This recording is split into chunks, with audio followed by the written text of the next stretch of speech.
ডাক্তারের কাছে নেওয়ার কথা বলে নারীকে ধর্ষণ, আটক 2। ওবায়দুল কাদের মারা গেছেন দাবিতে ভুয়া ফটোকার্ড প্রচার।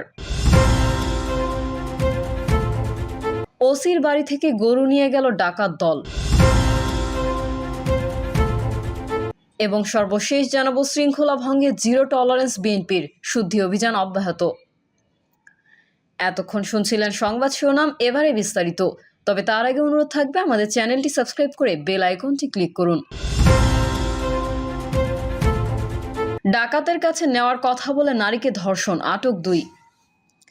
সিলেটের কোম্পানিগঞ্জের 40 ঊর্ধ্ব ক্ষুদ্র নৃগোষ্ঠীর এক নারীকে ধর্ষণের দায়ে তার প্রতিবেশী 2 ব্যক্তিকে আটক করেছে পুলিশ। সোমবার তাদের আদালতের মাধ্যমে কারাগারে পাঠানো হয়েছে। রোববার সন্ধ্যা 6টায় উপজেলার সীমান্তবর্তী কালাইরাগ এলাকার হাজির বাগানে এই ঘটনা ঘটে। জানা গেছে, ক্ষুদ্র নৃগোষ্ঠীর ওই নারী ডাক্তারের কাছে যাওয়ার জন্য তারই প্রতিবেশী প্রদীপ দাসের সহায়তা নেন। প্রদীপ দাস তাকে ডাক্তারের কাছে নিয়ে যাওয়ার কথা বলে আলাউদ্দিনের বাড়ির সামনে নিয়ে আসে। সেখান থেকে জোরপূর্বক ওই নারীকে অপহরণ করে কালাইরাগের আমির উদ্দিনের বসতবাড়ির পাশে ধলাই নদীর তীরবর্তী হাজির বাগানের একটি গর্তের ভিতরে নিয়ে প্রদীপ দাস জোরপূর্বক ধর্ষণ করে।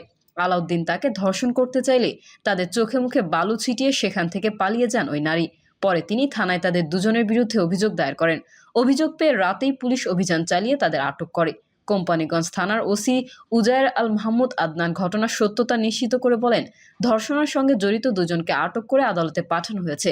পরীক্ষার জন্য ভুক্তভোগী ওই নারীকে সিলেটের MAG ওসমানী মেডিকেল কলেজ হাসপাতালে পাঠানো হয়েছে। ওবায়দুল কাদের মারা গেছেন দাবিতে ভুয়া ফটোকার্ড প্রচার। সম্প্রতি বাংলাদেশ আওয়ামী লীগের পলাতক সাধারণ সম্পাদক ওবায়দুল কাদের মারা গেছেন দাবিতে মূলধারার ইলেকট্রনিক গণমাধ্যম যমুনা, বেসরকারি টেলিভিশন চ্যানেল 24, জাতীয় দৈনিক জনকণ্ঠের ডিজাইন সংবলিত মোট 3টি ফটোকার্ড সামাজিক যোগাযোগ মাধ্যমে প্রচার করা হয়েছে। তবে রিউমার স্ক্যানার এক প্রতিবেদনে জানায়, ওবায়দুল কাদের মারা গেছেন দাবিতে চ্যানেল 24, জনকণ্ঠ কিংবা যমুনা টিভি কোনো ফটোকার্ড কিংবা সংবাদ প্রকাশ করেনি। বরং ওই গণমাধ্যমগুলোর ডিজাইন নকল করে আলোচিত ফটোকার্ডগুলো প্রচার করা হয়েছে। এ বিষয়ে অনুসন্ধানে আলোচিত ফটোকার্ডগুলোতে উল্লেখিত দাবিগুলোর সত্যতা যাচাইয়ে প্রাসঙ্গিক একাধিক কিওয়ার্ড সার্চ করেও গণমাধ্যমে কিংবা সংশ্লিষ্ট অন্য কোনো নির্ভরযোগ্য সূত্রে উক্ত দাবিগুলোর সত্যতা পাওয়া যায়নি। সুতরাং ওবায়দুল কাদের মারা গেছেন দাবিতে চ্যানেল 24, জনকণ্ঠের কিংবা যমুনা টিভির নামে প্রচারিত ফটোকার্ডগুলো ভুয়া ও বানোয়াট। ওসির বাড়ি থেকে গরু নিয়ে গেল ডাকাত দল। কক্সবাজারের পেকুয়া উপজেলার সদর ইউনিয়নের চড়াপাড়া এলাকার এক পুলিশ কর্মকর্তার বাড়ি থেকে 3টি গরু ডাকাতির ঘটনা ঘটেছে। গতকাল রোববার দিবাগত রাত 1টার দিকে এই ঘটনা ঘটে। ডাকাতির পর ফাঁকা গুলি ছুড়ে পালিয়েছে ডাকাত দল। যে পুলিশ কর্মকর্তার বাড়িতে এই ডাকাতির ঘটনা ঘটেছে তার নাম মোহাম্মদ জাহিদুল কবির। তিনি বর্তমানে চট্টগ্রাম নগরের চকবাজার থানার ভারপ্রাপ্ত কর্মকর্তা হিসেবে কর্মরত। ওসি জাহিদুল কবিরের বাড়িতে তার বাবা আহমেদ কবির ও ছোট ভাই মনিরুল কবির থাকেন। তাদের বসত ঘরের পাশে একটি সেমি পাকা ঘর বানিয়ে গরু পালন করা হচ্ছিল। মনিরুল কবির এসব গরুর দেখাশোনা করে আসছেন। জানতে চাইলে মনিরুল কবির প্রথম আলোকে বলেন, রাতে স্থানীয় এক ব্যক্তি তাকে ফোন করে জানান তাদের ঘরে 100 ফুট দূরত্বে থাকা সড়কে একটি পিকআপ ভ্যান দাঁড়িয়ে রয়েছে। খবরটি শুনে সন্দেহ হয়, ঘর থেকে বের হতেই তার দিকে টর্চের আলো ফেলেন ডাকাত দলের সদস্যরা। এরপর কয়েকটি ফাঁকা গুলি ছুড়ে তার 2টি ষাঁড় ও একটি বাছুর পিকআপ ভ্যানে তুলে নিয়ে পালিয়ে যান। তবে একটি গাভী গাড়িতে তুলতে না পেরে নিচে ফেলে রেখে যান ডাকাত দলের সদস্যরা। ডাকাত দলে 12 থেকে 13 জন ছিলেন জানিয়ে মনিরুল কবির অভিযোগ করেন। সম্প্রতি তার পুলিশ কর্মকর্তা ভাইয়ের নেতৃত্বে এক জনপ্রতিনিধিকে গ্রেফতার করা হয়। ওই জনপ্রতিনিধি গরুচোর চক্রের নেতা হিসেবে এলাকায় পরিচিত। তার চক্রের সদস্যরা এই ডাকাতির ঘটনা ঘটিয়েছে বলে ধারণা করছেন মনিরুল। জানতে চাইলে পুলিশ কর্মকর্তা মোহাম্মদ জাহিদুল কবির প্রথম আলোকে বলেন, ডাকাতির ঘটনার সময় তিনি কর্মস্থলে ছিলেন। বিষয়টি জেনেই তিনি স্থানীয় থানায় বিষয়টি জানিয়েছেন। ডাকাত দল 3টি গরু ডাকাতি করেছে। পেকুয়া থানার ওসি সিরাজুল মোস্তফা বলেন, ডাকাতির খবর পেয়ে পুলিশের একটি দল ঘটনাস্থল পরিদর্শন করেছে। লিখিত অভিযোগ পেলে এ বিষয়ে প্রয়োজনীয় ব্যবস্থা নেওয়া হবে। শৃঙ্খলা ভঙ্গে জিরো টলারেন্স বিএনপির, শুদ্ধি অভিযান অব্যাহত। নেতাকর্মীদের দলীয় শৃঙ্খলায় রাখতে কঠোর থেকে কঠোরতর অবস্থানে বিএনপি। কোনো ধরনের অনিয়ম বা অভিযোগই বরদাস্ত করছে না হাইকমান্ড।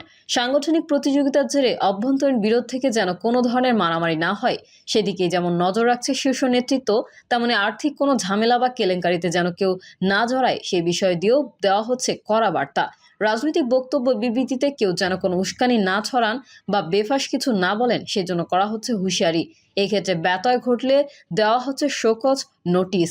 প্রয়োজনে অভিযুক্তদের দল থেকে করা হচ্ছে বহিষ্কারও। ফলে গত 5ই আগস্ট ছাত্র জনতার অভ্যুত্থানে শেখ হাসিনা সরকারের পতনের মধ্যে দিয়ে রাজনৈতিক যে পালাবদল ঘটেছে তাতে দেশ জুড়ে বড় রকমের বিশৃঙ্খলার সংখ্যা দেখা দিলেও বিএনপির হাইকমান্ড কঠোর অবস্থান নিয়ে সেই জায়গায় যেন লাগাম টেনে ধরেছে। আওয়ামী লীগ সরকারের পতনের পর দেশের রাজনীতির মূল প্রেক্ষাপটে চলে আসে কয়েকবার সরকার গঠন করা অন্যতম দল বিএনপি। এর আগে 16টি বছর দলটির নেতাকর্মীরা প্রতিনিয়ত দমনপীড়ন, গুমখুনের শিকার হয়েছে। তাদের শীর্ষ নেতারাও আওয়ামী লীগের চক্ষুশূল হয়েছিলেন টানা আন্দোলনের কারণে। কিন্তু পট পরিবর্তনের পর কতিপয় নেতাকর্মীর কারণে দলটি নেতিবাচকভাবে আলোচনায় আসে। জনরোষ থেকে বাঁচতে শেখ হাসিনার ভারতে পালানোর সঙ্গে সঙ্গে দেশের অপরাধ সাম্রাজ্যের অনেক মাফিয়া বা গডফাদার ও তাদের দোসররা পালিয়ে যান। কিন্তু তাদের দখল, চাঁদাবাজি সহ নানা সিন্ডিকেটে জড়িয়ে পড়ে কতিপয় লোক। এদের অনেকে বিএনপির বিভিন্ন স্তরের নেতাকর্মী বলে সংবাদ মাধ্যমে খবর প্রচার হতে থাকে। অভিযোগ পৌঁছে যায় বিএনপির ভারপ্রাপ্ত চেয়ারম্যান তারেক রহমানের কাছেও। তিনি একাধিকবার হুঁশিয়ারি দেন, কিন্তু তারপরও জেলা থেকে ইউনিয়ন পর্যায়ে নেতাকর্মীদের নিবৃত্ত করা যাচ্ছিল না বিধায় শোকজ ও বহিষ্কারের মতো শাস্তিমূলক ব্যবস্থা নেওয়া হতে থাকে হাইকমান্ড থেকে। এতেই থেমে থাকছে না বিএনপির ভারপ্রাপ্ত চেয়ারম্যান। সাম্প্রতিক এক ভার্চুয়াল সভায় কঠোর সতর্কবার্তা দিয়েছেন তিনি। তারেক রহমান জানিয়েছেন, শৃঙ্খলার স্বার্থে স্বার্থপর হবে বিএনপি। দলীয় সূত্রে জানা যায়, ভারপ্রাপ্ত চেয়ারম্যানের নির্দেশে দলের ভাবমূর্তি রক্ষায় কঠোর হয় কেন্দ্র। সাংগঠনিক ব্যবস্থা নেওয়া হয়েছে জেলা, মহানগর ও উপজেলা পর্যায়েও অনেক নেতাকর্মীর বিরুদ্ধে। অনেক অঙ্গ সংগঠন সহ দলের শত শত নেতাকর্মীকে শাস্তি দেওয়া হয়েছে। 5ই আগস্টের পর বিভিন্ন অভিযোগ আমলে নিয়ে কেন্দ্রীয়ভাবে বহিষ্কার ও অব্যাহতি দেওয়া হয়েছে 1031 নেতাকে। শোকজ নোটিশ দেওয়া হয়েছে 1203 নেতাকর্মীকে। যারা শাস্তির মুখে পড়েছেন তাদের অধিকাংশের বিরুদ্ধেই দখল ও চাঁদাবাজির অভিযোগ ছিল। যারা শোকজ পেয়েছেন তাদের বেশিরভাগ বেফাস মন্তব্য বা উস্কানিমূলক বক্তব্য দিয়ে পড়েছেন শাস্তির খড়গে। আওয়ামী লীগের আমলে 2015 সালের 10ই মার্চ রাজধানীর উত্তরা থেকে গুমের শিকার হয়েছিলেন বিএনপির স্থায়ী কমিটির সদস্য সালাউদ্দিন আহমেদ। পরে তার হাদিস মেলে ভারতে। 9 বছর ধরে মেঘালয়ের শিলংয়ে অবস্থান করছিলেন তিনি। আওয়ামী লীগ উৎখাতের পর দেশে ফেরেন। তার বিরুদ্ধে আলোচিত ব্যবসায়ী এস আলমের বিলাসবহুল গাড়ি সরিয়ে নেওয়ার অভিযোগ ওঠে।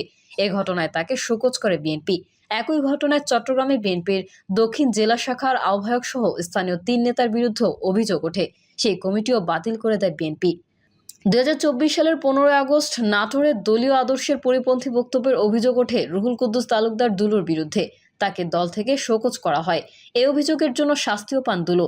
তিনি ছিলেন চেয়ারপারসনের উপদেষ্টা পরিষদে। পরে তাকে সরিয়ে নির্বাহী কমিটির সদস্য